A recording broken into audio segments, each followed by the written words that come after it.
Hi Cancer, welcome to your February 2025 AstroTarot with me, Raphael from Reydiant Reality. It's an absolute pleasure to have you. Thank you so much for being here. Thank you so much for joining me. So, my lunar brothers and sisters, let's get into what this has in store for you. So, before we start, as always, I would like to bless my decks of cards with all forms of love, light, peace, prosperity, and abundance. And I pray that the messages that come through are ultimately clear and concise. And they help you on your path to your highest vibrational good. So I'm going to give these a shuffle so we can get started. And remember, I am using whole sign tropical Western astrology for those of you that would like to know. Those are the calculations that I use. And remember with this, you want to check your ascendant first. It's going to be that sort of more accurate on that day-to-day level, and then your sun sign and your moon sign, depending on which one sort of resonates more with you. I will say, and this is just just a share. It's not for everybody. Maybe you don't agree, but for me personally, I have noticed that the older I get, the more I resonate with my sun sign. So slowly but surely, I'm morphing into being more of an Aquarius than I am, that Leo. That Leo ascendant is always going to be there. But yeah, I can definitely start to see how a lot more of the Aquarius predictions are hitting harder to me than my Leo ascendant ones. Okay, so enough of all of that. If I ever don't mention the dates or the degrees for the transit, please don't panic. You can find all of that stuff in the description box below. But on the 7th of February, Mars in your sign that's been going retrograde is going to trine. That needs to be there. Mars is going to trine Saturn. Now, this is the second time you're having this transit because you had it around the 11th of October-ish of 2024. What was going on for you that time? Now, this is across your first house and your ninth house, right? The first house is you, your body, your outlook, your personality, right? How you really sort of meet the world in that very first guise. And your ninth house is your higher learning, travel, belief systems, right? What you believe and also how deeply you hold on to that resonance. It's a really powerful alignment that encourages emotional resilience and deep self-reflection. And the reason I say this is because whenever we have, because you're a Cancer rising, if you are a Cancer rising, by the way, the water signs are across your first, your fifth, and your ninth houses. However, the water signs are known to correspond to the water houses. So the water signs correspond to the water houses, which are the 4th, the 12th, and the 4th, the 8th, and the 12th. The reason I say this is because this is happening across it's a water trine. There is an emotional depth to this. There's an emotional capacity to it that really sees you delving deeper than the surface. Now, in terms of this, we're talking about Mars, action, energy, passion, drive, vigor, conflict, war, challenge, crisis. Trining, connecting with the planet that represents discipline, determination, structure, the rules, the regulation, right? When these two come together, you get an incredible amount of energy. This is where it's not just Mars like hacking away with a sword just for the sake of it. This is Mars that is disciplined, Mars that is focused, Mars that really knows what it's doing, and it has the strategy to get there because it's following a solid guideline. This is great, right? This is energy ripe for the taking. Mars retrograde has probably been helping you assert yourself more or show you where you haven't been asserting yourself enough. It might have been helping you learn how to manage your energy properly and appropriately.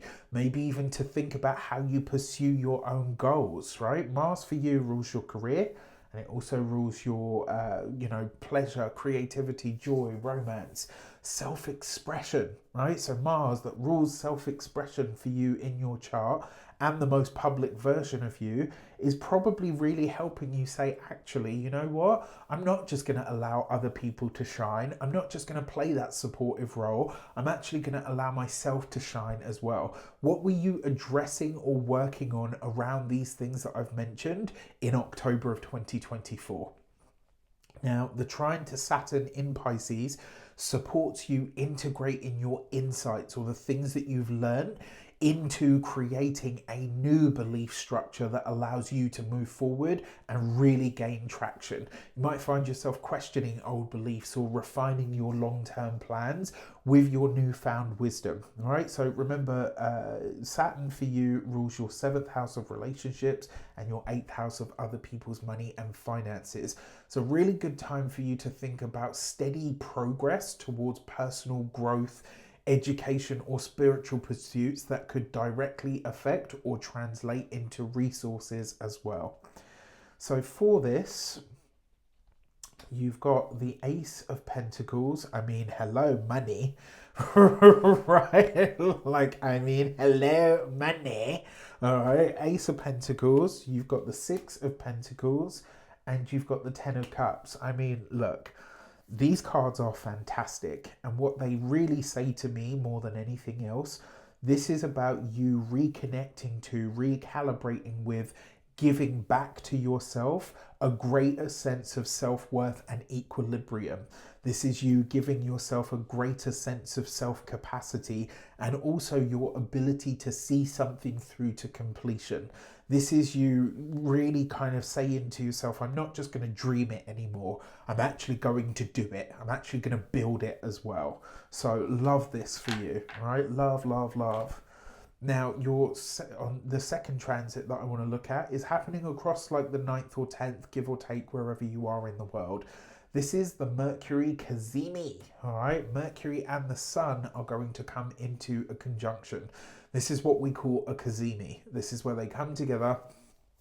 And this is what, so a lot of astrologers talk about this and they say like, oh, you know, it's not a great transit for Mercury or, you know, whatever. I love this. I see a Mercury Cazimi as divine inspiration. This is, or some kind of piece of information that comes in a really sort of guided or spiritual way. It's information that comes literally, that speaks directly to the soul, right?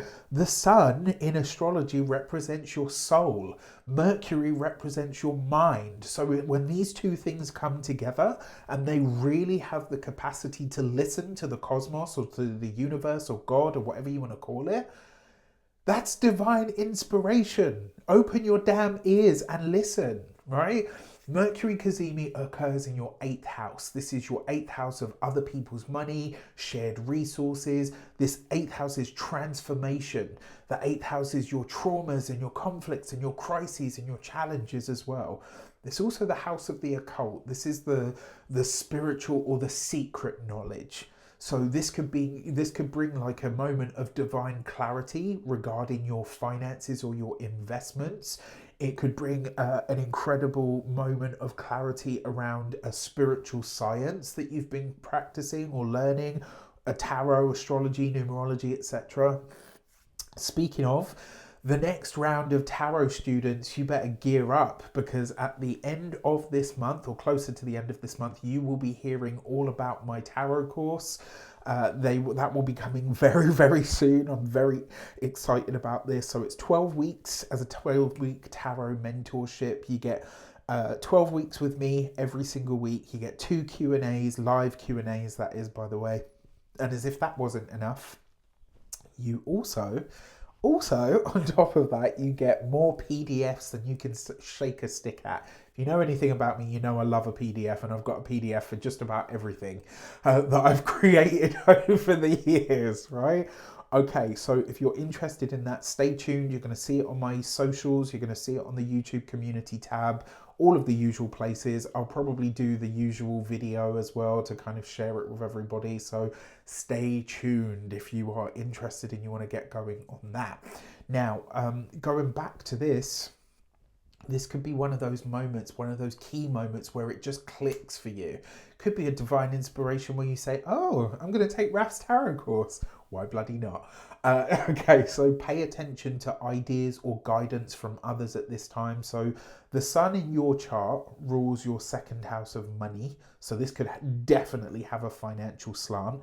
And Mercury for you rules Virgo, so your third house of communications, and your 12th house of the past or spiritual insight, because the 12th house is also intangible. This could be somebody that you reconnect with, or maybe somebody who once told you something and it's like now you have a moment where you think, oh my God, that's actually really useful information at this moment in my life. So it could also be as well where you reframe a trauma from the past and you say, wow, you know what, that really sucked at the time, but actually it's given me everything that I need to succeed from here on in. So for this, you've got the Lovers card. The Sun, baby. Okay, I see you. And the Universe, which is actually the World card. First of all, look at that, right? This is 3 major arcana cards, so there's no coincidence here. This Cazimi is going to be a big one for you, Cancer, so I urge you, if nothing else you take from this reading, please pay attention to that Cazimi, right? The 9th and the 10th of February, just listen. You're you are, in my humble opinion, the most psychic of signs. If there were anybody that could pick up what the universe is trying to tell you, or pick up what the universe is putting down, you hear me, right? This is you. Look at this, right? The Lovers card, a divinely inspired communication, connection, or choice that you make that's blessed by the sun, that brings completion or wholeness. I mean, I don't really know what else to say except listen with your internal spiritual ears as well as your actual ears. On the 14th of February, Mercury is going to enter Pisces, right? So this is not an easy place for Mercury, right? He doesn't really do too well here. It's, because it's very much a place that's at odds with his own nature. However, as Mercury enters the 9th house of expansion, higher learning, your thoughts may turn toward the bigger picture. Now, Mercury isn't necessarily the sharpest in Pisces, but it heightens your imagination and your intuition. Since the 9th house is a space of intuition, you might be able to really build or at least understand the steps that are going to help you build that long-term future. You might start to realize here, okay, you know what, there's a knowledge gap. I need to know this. This is where I'm lacking. This is what I already know or what I already excel at. How do I take that forward? It's a time to really trust your instincts and communicate from a place of empathy, especially where you're dealing with people from different backgrounds or belief systems. Now, if you've been with me long enough, I say, I don't care what your religion or your spiritual path is, as long as you have one, right? Like, as long as you believe that there is something bigger in this universe than you, and you are connected to that, like, that's for me is all it takes, right? And the reason I say this is because it's like phones. I've got an iPhone. You've got an Android or a OnePlus. We don't like Android users. I jest. See. This is how it happens, right? This is how they get you. The truth of the matter is, you've all got a phone. It works, and you can communicate with people, right? Because there's a baseline understanding of what a phone is. Religion and spirituality are exactly the same. As long as you have it. It doesn't matter who is right or wrong or whose God is bigger than that, and all of that stuff. I don't care about all of that. What I care about is the fact that you acknowledge that there is something in the spirit that is greater than all of us. That is what matters. Hold on to that. Okay, to clarify, you've got the Star card, right? This Mercury moving through Pisces is going to be good for you. It's going to help you really clarify what the long term looks like. You've got this with the 10 of Wands. You may find a new way to incorporate technology into your learning. This is the age of AI. Get on board or get left behind, right? One way or another. And then we've got the Page of Wands. Like, again, this is you coming up with really incredible ideas. And it may also be that you're using technology to turn those ideas into a reality at this time. And maybe the person that's showing you or teaching you to do all of this is from a very different background to you, right? Either which way, take the knowledge on board. Okay, and then finally, on the 23rd, Venus will be in your 10th house, where she will soon go retrograde. Mars obviously is in your sign now. So we've got Venus in Aries in the 10th, in a sextile to Jupiter in Gemini in the 12th. We've also got Mars, one day away from turning direct, in a trine to Mercury. All right, so the 23rd is a really busy day. Venus in Aries is activating that 10th house of career, social status. It's a fantastic time for you to really think about how you shine in your career. Bring your charm to those people who are in positions of power, or potentially people that are authorities in their own right in some regard. The sextile to Jupiter in the 12th means that blessings behind the scenes, people go to bat for you in ways and spaces that you don't even realize. Your name is being mentioned in rooms and spaces, or recommended to spaces that you don't even realize, right? Until someone pops up and says, oh yeah, by the way, so-and-so sent me to you, right? Pay attention to your opportunities for growth, especially the ones that feel divinely guided, because we've got the 1st house, 9th house activated, and then we've also got the 10th house and 12th house activated. Mars is stationing in your sign, trine to that Mercury in the 9th house. Your ability to communicate your vision and take real action steps towards your long-term goals is palpable at this time. And more importantly, you've got because Mercury's in Pisces in that 9th house, you've got a way of speaking to the collective where they really understand you.